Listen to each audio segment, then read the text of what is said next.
Assalamualaikum warahmatullahi wabarakatuh. Kami di sini menggunakan 3 kelompok.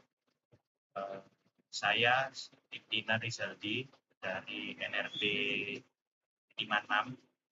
Saya Bima Haji Kusuma, NRP 45. Saya Muhammad Zafar Noval Rahmat dari NRP 57. Di sini kami akan membuat tugas video untuk menjelaskan tugas MATLAB. Oke, langsung saja Mas Bima, kita masuk ke LPF. Nah, di LPF ini itu low pass yang didesain untuk meloloskan frekuensi dari 0 sampai 50 Hz dalam spektrum audio. Nah, ini itu disebut subbass. Suaranya ini itu lebih sering dirasakan kayak getaran daripada dengar telinga. Nah, pada kode ini kami ngatur vektor M itu menjadi 1100 yang awalnya bernilai 1. Nah, setelah melewati cut off 50 Hz, magnitud atau M ini turun ke 0 alias diredam. Lanjut ke BPF 1. Nah, di BPF 1 ini menerapkan real base utama di rentang sekitar 80 hingga 120 Hz. Ini biasanya terdapat ada dentuman atau kick drum, ya, nada rendah gitar bass. Di kode kami ini mendefinisikan vektor frekuensi itu di sekitar 80 hingga 120 Hz. Lalu memberikan nilai 1 pada vektor magnitudnya M hanya di rentang tersebut, sementara sisanya 0. Lanjut ke BPF 2. Nah, di BPF 2 ini rentang Hertznya itu sekitar 160 sampai 240. Nah, ini itu adalah area ketebalan suara atau upper bass. Jika gain di sini itu dinaikkan, ya, vokal pria itu akan terdengar lebih berat dan hangat. Lebih berat lah, kayak ya, diberatin. Namun jika terlalu tinggi, suara musik yang akan terdengar itu atau bisa dibilang kayak jelas kayak suaranya itu melambat. Nah, lanjut masuk ke BPM 3. Nah, di BPM 3 ini itu frekuensi menengah bawah, lower pitch. Di BPM 3 itu memiliki hertz kisar 320 hingga 480, dan ini adalah area fundamental untuk banyak instrumen string atau senar, dan mengubah nilainya mempengaruhi isi atau bodi dari suara gitar akustik. Lanjut di BPF 4.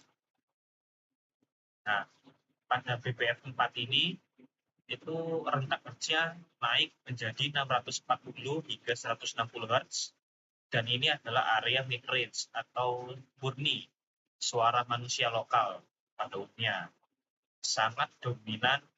Dan jika kita ingin suara penyanyi terdengar lebih jelas dibandingkan musik latar, kita bisa naikin gain pada filter di sini.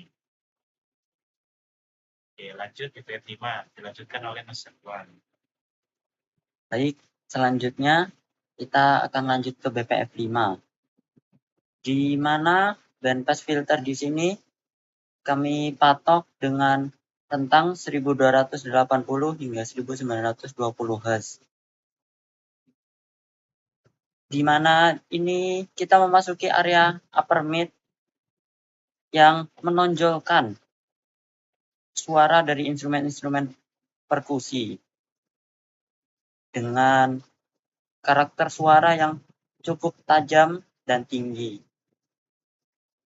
Lalu kita lanjut ke BPF 6 dengan target frekuensi 2560 Hz hingga 3840 Hz.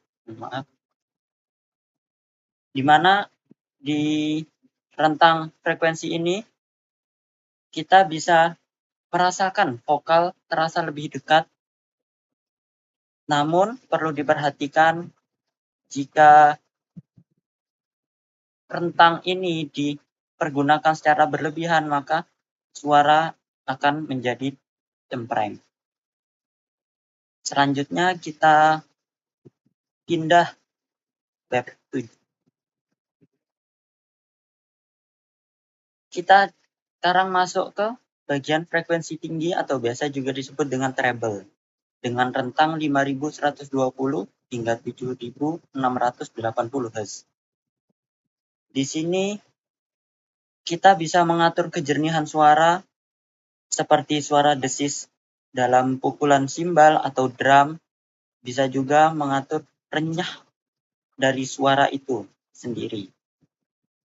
Selanjutnya di BPF 8 dengan rentang frekuensi target 10.240 Hz hingga 15.360 Hz. Di sini suara sering juga disebut sebagai kilau karena tidak semua instrumen bisa mencapai frekuensi dalam rentang 10.240 Hz hingga 15.360 Hz. Biasanya hanya terdiri dari simbal dan synthesizer. Lalu selanjutnya kita pindah ke high pass filter dengan target frekuensi 15.500 Hz ke atas. High pass filter ini merupakan batas atas pendengaran manusia. Filter ini meloloskan frekuensi di atas 15.500 Hz meskipun kadangkala terdengar tidak terlalu jelas. Frekuensi ini memberikan ambience pada audio berkualitas tinggi dengan magnitude yang kami setel sebagai 0011 yang mana merupakan kebalikan dari LPF.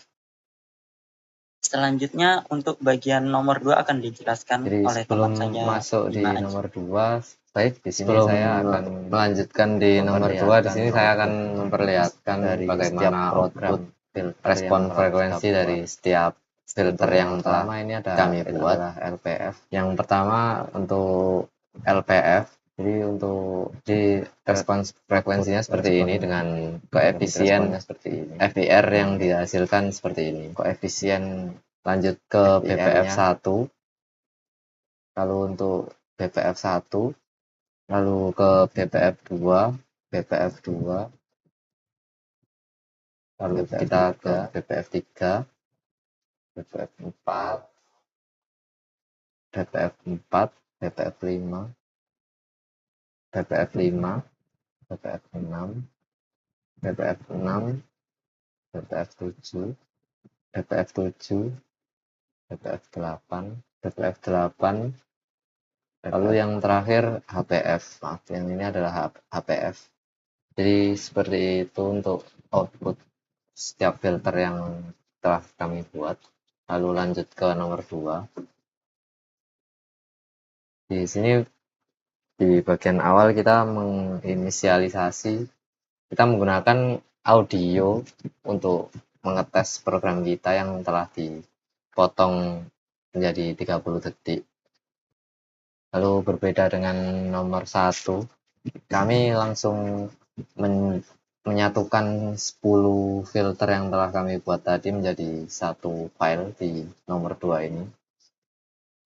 Ini mulai dari LPF, BPF, BPF 1, BPF 2, 3, 4, 5, 6, 7, 8, dan HPF. Lalu untuk inti pemrosesan sinyalnya, sinyal input X dimasukkan ke 10 filter yang telah kami buat tadi secara bersamaan, yang hasilnya adalah 10 sinyal baru, yaitu YK1 sampai YK10 sesuai rumus persamaan Y yang ada di gambar soal nomor 2. Lalu untuk output yang nomor 2 adalah seperti ini.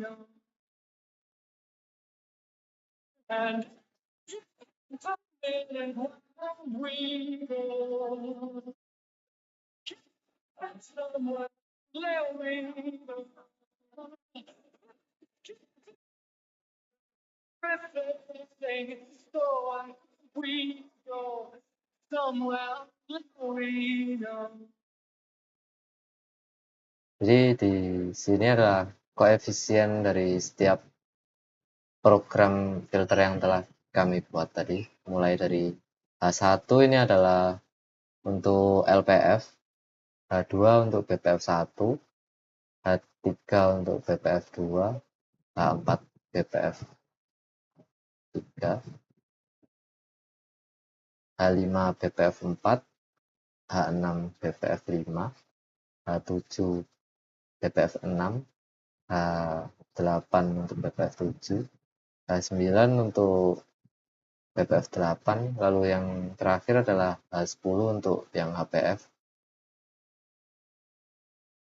Dengan grafik seperti ini untuk LPF, BPF1, BPF2, BPF3, BPF4, BPF5, BPF6, BPF7, BPF8, lalu untuk HPF.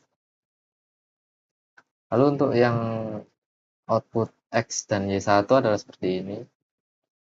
X dan Y2, X dan Y3, X dan Y4, X dan Y5, X dan Y6, X dan Y7, X dan Y8, X dan Y9, lalu X dan Y10. Lalu untuk input dan outputnya adalah seperti ini. Ini adalah total dari input dan outputnya. Sekian dari kami ya.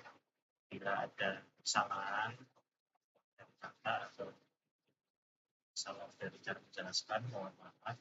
Terima kasih karena telah menonton dan menyimak dari awal hingga hari ini. Kalau gitu izin menutup. Assalamualaikum warahmatullahi wabarakatuh.